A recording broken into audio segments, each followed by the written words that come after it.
Hi everyone! Welcome back to English with Tiara, your happy place to learn English step by step in a simple and fun way. Hari ini kita akan membahas sesuatu yang super penting dalam bahasa Inggris, yaitu part of speech. Apa sih part of speech itu? Part of speech adalah kelompok kata dalam bahasa Inggris yang punya fungsi berbeda-beda di dalam kalimat. Nah, dengan memahami part of speech, kita bisa menyusun kalimat bahasa Inggris dengan benar dan lebih percaya diri. Video kali ini ada 8 jenis part of speech yang akan kita pelajari bersama. 1. Noun, kata benda. 2. Pronoun, kata ganti. 3. Verb, kata kerja. 4. Adjective, kata sifat. 5. Adverb, kata keterangan. 6. Preposition, kata depan. 7. Conjunction, kata hubung. Dan 8. Interjection, kata seru. Alright teman-teman, sekarang kita mulai belajar tentang noun, atau dalam bahasa Indonesia disebut kata benda. Jadi, noun itu apa sih? Noun adalah kata yang dipakai untuk menamai benda, orang, tempat, ide, atau bahkan tindakan. Dengan kata lain, kalau kita ingin menyebut sesuatu, entah itu meja, kucing, sekolah, atau bahkan cinta, kita butuh noun. Contohnya nih, Vicky writes a novel. Kata Vicky adalah noun, karena dia menunjukkan orang. The cat is sleeping on the sofa. Kata cat adalah noun, karena dia menunjukkan hewan. Gampang kan? Sekarang biar makin jelas, yuk kita lihat beberapa jenis noun yang sering muncul dalam kalimat. Person atau orang, misalnya Smith, Adam, soldier, cousin. Object atau benda, seperti chair, doll, table, ruler. Animals atau hewan, contohnya cat, elephant, camel, dog. Ideas atau ide atau konsep, misalnya strength, kindness, beauty, handsome. Place atau tempat, seperti school, Bandung, house, bus stop. Nah, jadi kesimpulannya, kalau kamu menyebut orang, benda, hewan, tempat, atau bahkan sesuatu yang abstrak seperti ide, itu semua adalah noun. Next, kita akan pelajari jenis part of speech yang lain. Tapi sebelum lanjut, coba deh kamu bikin satu kalimat dalam bahasa Inggris, terus temukan kata benda di kalimatmu. Tulis di kolom komentar ya. Selamat mencoba! Setelah tadi kita belajar tentang noun atau kata benda, sekarang kita lanjut ke pronoun, yaitu kata ganti. Jadi, apa itu pronoun? Pronoun adalah kata yang digunakan untuk menggantikan noun supaya kita nggak perlu mengulang-ulang kata benda yang sama dalam kalimat. Dengan kata lain, pronoun bikin kalimat kita lebih singkat, jelas, dan enak dibaca. Contohnya gini ya, kalau kita bilang, Smith used his money prize from the science fair to buy himself a new telescope. Bayangin kalau kita nggak pakai pronoun. Kalimatnya jadi panjang banget. Smith used Smith's money prize. Nah, kan aneh ya. Makanya kita pakai pronoun seperti his dan himself. Atau contoh lain. You have to take care of everything that is yours. Kata you dan yours itu juga pronoun. Sekarang yuk kenalan dengan jenis-jenis pronoun. Subject pronoun. I, you, she, he, it, we, they. Dipakai sebagai subjek dalam kalimat. Object pronoun. Me, him, her, us, them. Dipakai sebagai objek dalam kalimat. Possessive adjective. My, your, his, her, our, their. Dipakai untuk menunjukkan kepemilikan. Misalnya, my book atau her bag. Possessive pronoun. Mine, yours, his, hers, ours, theirs. Digunakan untuk menunjukkan kepemilikan, tapi berdiri sendiri.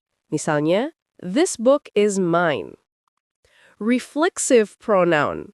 Myself, yourself, himself, herself, themselves. dipakai ketika subjek dan objeknya sama. Misalnya, I teach myself English. Nah, gampang kan? Jadi intinya, pronoun itu kata ganti yang bikin kalimat lebih singkat dan nggak membosankan. Sekarang, coba deh kamu bikin satu kalimat dengan noun, lalu ubah kalimat itu pakai pronoun. Tulis di kolom komentar ya, biar aku bisa cek. Alright guys, sekarang kita masuk ke verb atau kata kerja. Come on! Jadi, verb itu apa sih? Verb adalah kata yang berfungsi untuk menjelaskan tindakan atau keadaan yang dilakukan oleh subjek. Kalau dalam bahasa Indonesia, verb itu sama seperti kata kerja. Contohnya gini ya. We run this morning. Nah, kata run adalah verb karena menunjukkan tindakan. You are my sunshine. Kata are juga verb, tapi ini termasuk kata kerja bantu. Nah, verb ini punya beberapa jenis. Action verb, kata kerja yang menunjukkan tindakan. Contohnya, swim, run, talk, sing. State verb, kata kerja yang menunjukkan keadaan bukan tindakan. Contohnya, love, like, know, realize. Auxiliary verb, kata kerja bantu biasanya dipakai untuk membentuk tenses. Contohnya, am, is, are, was, were. Modal verb, kata kerja bantu khusus yang menunjukkan kemungkinan atau kemampuan. Contohnya, can, could, may, might, will, would, etc. Jadi, gampangnya, kalau kamu lihat sebuah kata yang nunjukin apa yang dilakukan subjek atau keadaan subjek, itu pasti verb.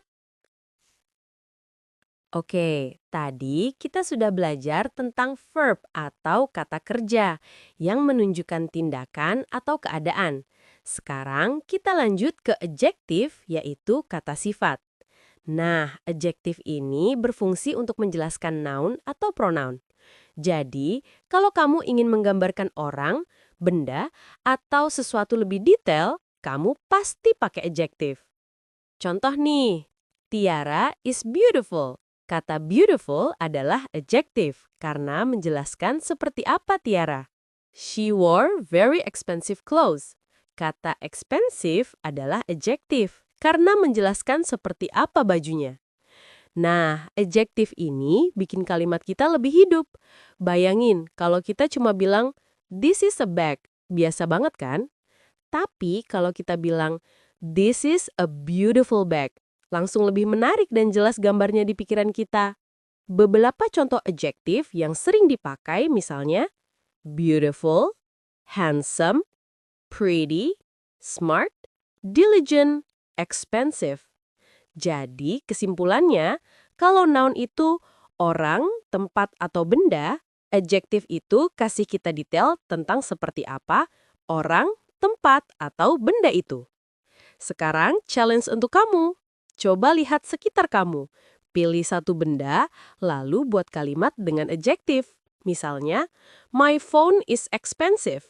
Atau the sky is beautiful. Tulis di komentar ya, aku tunggu.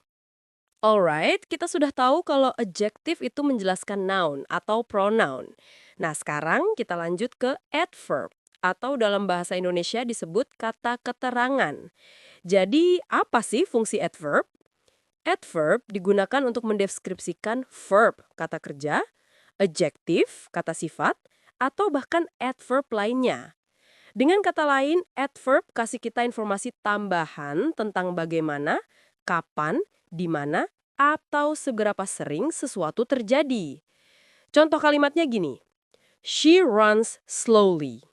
Kata slowly adalah adverb karena menjelaskan bagaimana dia berlari. Maria goes to a market twice a week.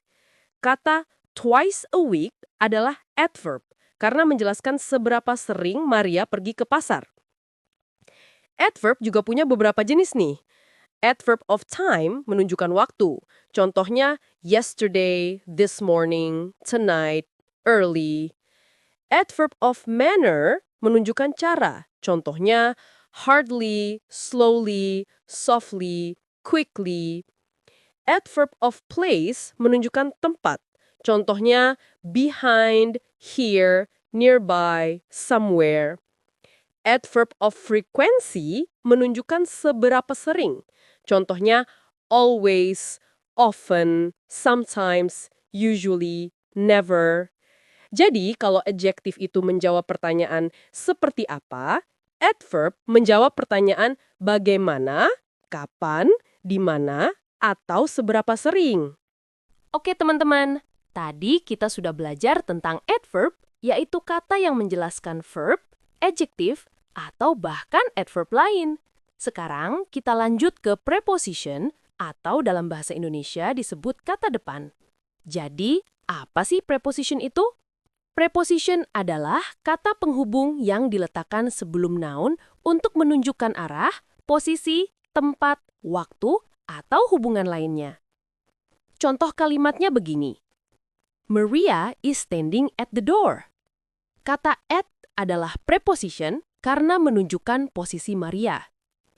I put the book on the table. Kata on adalah preposition karena menunjukkan posisi buku. Nah, ada banyak sekali preposition yang sering dipakai. Misalnya, in, on, at, under, below, above, in front of, behind, along, dan masih banyak lagi. Jadi, gampangnya, kalau kamu mau bilang di mana sesuatu berada atau hubungan posisi antara benda, biasanya kamu pakai preposition. Contoh lain, the cat is under the table. The picture is on the wall. Challenge time! Coba kamu buat satu kalimat pakai preposition sederhana, misalnya I sit on the chair atau my phone is in my bag. Tulis di komentar ya, biar aku bisa cek. Teman-teman, kita sudah bahas tentang preposisi, kata depan yang biasanya menunjukkan posisi atau hubungan antar benda. Sekarang, kita lanjut ke conjunction atau kata hubung. Conjunction adalah kata yang berfungsi untuk menghubungkan dua kata, frasa, atau kalimat, supaya kalimat kita lebih efektif dan enak dibaca. Contoh kalimat, I can't choose orange or mango to make some juice. Kata or di sini menghubungkan pilihan. My brother and I went to Hungary last month. Kata and menghubungkan dua subjek. Nah, ternyata conjunction ada beberapa jenis loh. Degree of conjunction. For, and, so, yet, nor, but, or. Subordinating conjunction. Because, if, although, while, since, until, when. Correlative conjunction. Either or, neither nor, both and, not only but also. Conjunctive adverb. However, therefore, moreover, consequently, otherwise. Biar gampang, coba kita lihat contoh lagi. I stayed at home because it was raining. Tadi contohnya R, I, A, I, N. Diganti jadi raining atau hujan. She is smart and diligent. Dia cerdas dan rajin. Either you study or you fail the test. Kamu bisa belajar atau gagal ujian. Mini challenge. Sekarang, coba kamu buat kalimat pakai and atau because. Misalnya, I like pizza and burger. Atau, I am happy because it's holiday. Tulis di komentar, nanti aku cek jawabannya. Yeay, kita sudah sampai ke materi terakhir dari 8 parts of speech, yaitu interjection atau kata seru. Nah, interjection ini adalah kata atau ungkapan yang digunakan untuk mengekspresikan perasaan, seperti kaget, senang, sedih, atau marah. Contoh kalimatnya misalnya, awesome! I love this theme park. Yay! We got tickets to the concert! Kata-kata yang termasuk interjection misalnya, Wow! Yay! Oh no! Hooray! Awesome! Damn! Coba kita bayangkan kalau kita ngomong tanpa interjection. Pasti terdengar datar dan kurang ekspresif, kan? Congratulations!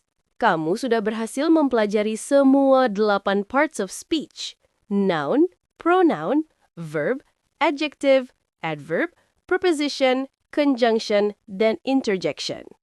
Sekarang, kamu sudah punya bekal penting untuk membuat kalimat dalam bahasa Inggris dengan lebih mudah dan percaya diri. Nah, biar makin jago, aku punya challenge terakhir untuk kamu. Coba buat satu kalimat bahasa Inggris yang menggunakan salah satu part of speech yang sudah kita pelajari, lalu tulis di kolom komentar. Aku akan baca dan kasih feedback untuk beberapa kalimat yang menarik. Terima kasih sudah belajar bareng aku. Jangan lupa untuk like, share, dan subscribe supaya kamu nggak ketinggalan materi seru lainnya. See you in the next video and happy learning English!